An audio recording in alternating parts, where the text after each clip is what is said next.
budget has finally arrived. Soaring expectations. What would the finance minister do to revive growth? 5% growth, how would it go up? What are the 5 key takeaways from the budget? I would list them as follows. The first is abolition of dividend distribution tax. Dividend distribution tax is abolished. The company declaring dividends will pay no tax. It will be taxed in the hands of the shareholders. Good or bad? If you're a small shareholder, good because you're in a lower tax bracket. If you're a high net worth individual, not so good, you'll have to pay maximum marginal rate of taxation. If you're a foreign company, maybe good depending upon for which country you invest in. If you work for Mauritius, it's 5%. If you're from Singapore, it's 10%. If you're from US, it's 15%. UK is 10%, so on and so forth. Implication would depend upon the shareholder. But if you are an Indian resident investing into the stock markets, may not be good because many of the investors are in the high net worth bracket. So dividend distribution tax abolition, but implication depends upon which tax bracket you fall under. Second big change, dispute resolution scheme. There was a big talk that a scheme should come to get rid of past litigations and taxes like indirect taxes. The scheme is there. The scheme speaks about payment of taxes, waiver of penalties and interest. There's a concession which is there up to March 2020. You can still avail of the scheme up to June 2020. But the details of the schemes are not in the budget. As the scheme comes up, we should see whether you should go for it or not go for it, what the advantages to be taken from it. That's the second most important part of the budget. The third is the lowering of personal tax rates. The lowering of personal tax rates is as per the slabs. So you have now more slabs, 5 to 7.5, 7.5 to 10, 10 to 12.5, 12.5 to 15. Up to 15, the slab rate is 20 times. So there is a overall reduction in personal tax rate. It's a new scheme. You get this tax rate if you are not availing of HRA, standard deduction, leave travel concessions, not doing small savings, the insurance, health insurance, investment in PPF, so on and so forth. So deductions cannot be availed if you have to take care of this new scheme that gives you a lower personal tax rate. So is it good or bad for you? It would depend upon what are the concessions, deductions you claim. If you're claiming all the deductions, like in Bombay, many people claim HRA as a deduction, then the scheme may not be as beneficial as it sounds. The fourth takeaway from the budget, and the most important takeaway from the budget, is a change of definition of residency. Presently, there are many Indians who've gone overseas, Indian citizens living overseas. They are non-residents for tax purposes. They come to India for around less than just 180 days. This 180 days has got enhanced to 120 days. So people who are hopping between India and overseas now will have to at least stay outside India for more than 245 days, be in India for less than 120 days. Otherwise their global income will become taxable in India if they've been classifying some other tests for the last 4 years. Second, if you're a citizen of India and you stay overseas and you're just hopping from country to country, 60 days here, 40 days here, 30 days there, and you're a tax resident of nowhere, then also your global income will get taxed in India. So huge implication for non-residents as far as what is the implication of this change on them. Will any part of their global income or the entire global income be taxable in India?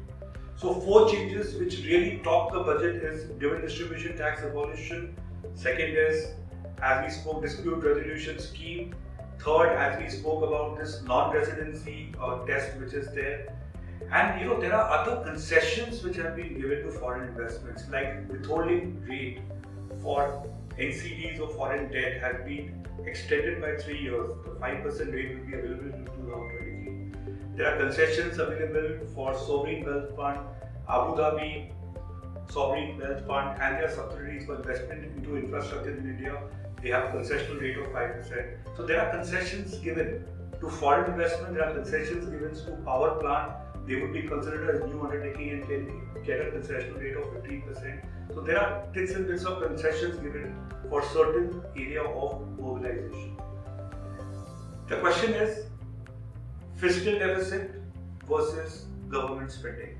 The government spending is based on 3 broad parameters, which is Aspiration India, Economic Development, Care India. And there are a lot of initiatives which are there, a lot of increased outlay for socio-economic plan, for rural development, inclusive growth, a lot of infrastructure support and and different areas which make the three parameters happen.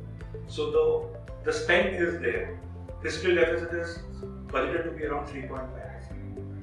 So the question which comes to your mind is this been a good budget? Is this been a bad budget? If you look at the reaction of the stock market fell down. But then you look at what went behind the fall of the stock market. The first thing which was negative to the stock market was dividend distribution tax, because people were expecting that the concessional rate of taxation in the hands of individuals would continue. Today the rate is 10%, now it becomes the marginal rate. So in some cases for high net worth individual, this 10 plus surcharge of 14 can become 43. So that's a watch point for Indian investors. For foreigners, as I told you, depending upon the treaty, the rates could go down. But the immediate reactions of the Indian HNIs, the investors, was higher amount of taxation for dividend distribution tax. The second thing, which was channelization of savings into different things, like say FD interest enjoys concessions against salary reduction. For example, housing interest is deductible against salaries. For example, if you look at different kinds of other small savings like insurance, medical, all those concessions which are there will now not be available if you go to the new taxation regime. So that could impact banks, that could impact insurance companies, and that could impact different elements of the market which got nervous after the budget got announced. So if you look at the stock market reaction, there was a reaction based on these parameters. But really, if you look at the longer term, and as I mentioned earlier in my pre-budget speeches too, that really a budget cannot revive the economy on its own. What is required is a combination of monetary policies, structural reforms, and the budget. Budget has done some part. Now it is the government to continuously look at structural reforms, monetary policy changes to see how to revive the economy.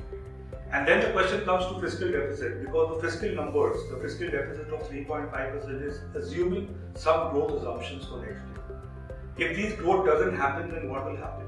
And I think the big thing in the budget, which was for meeting the fiscal deficit, was LIC disinvestment, IPO of LIC, which was going to raise money, and the disinvestment target of 2.1 lakh crore. So if you look at 2.1 lakh crore of disinvestment target of LIC, if you look at the dispute resolution scheme, the government knows that the GDP may not come back on track immediately, but they may get money from other sources which will help to meet their various expenditure, and which eventually will lead to GDP increase, which eventually will make growth happen. So really, it's not good or bad, it's just a series of things to be done. There is a economic challenge across the globe, be it the coronavirus, be it the Brexit, be it the India, China-US trade wars, or be it the various elements of disputes of US and Iran. So there are a lot of things happening around the globe. So global parameters, combination of different things will be what is required to revive the economy. Hopefully the measures will come with days to follow, and things should be back on track in the next 2-3 years, because the long term remains intact. Thanks and have a great day.